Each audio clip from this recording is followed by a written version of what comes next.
How to destroy enemy tower in Honor of Kings. In this video, I'm going to show you how you can easily destroy towers. First of all, open the application. So as you can see, I'm already inside the game. Now here will be different enemy towers that you will be able to find. Now in order to destroy them, first you must go to the specific place where they are located. Now you must go to the tower where it is located and you can start attacking it.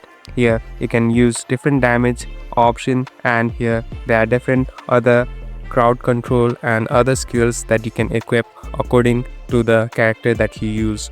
Now as you can see, there are different enemies available here.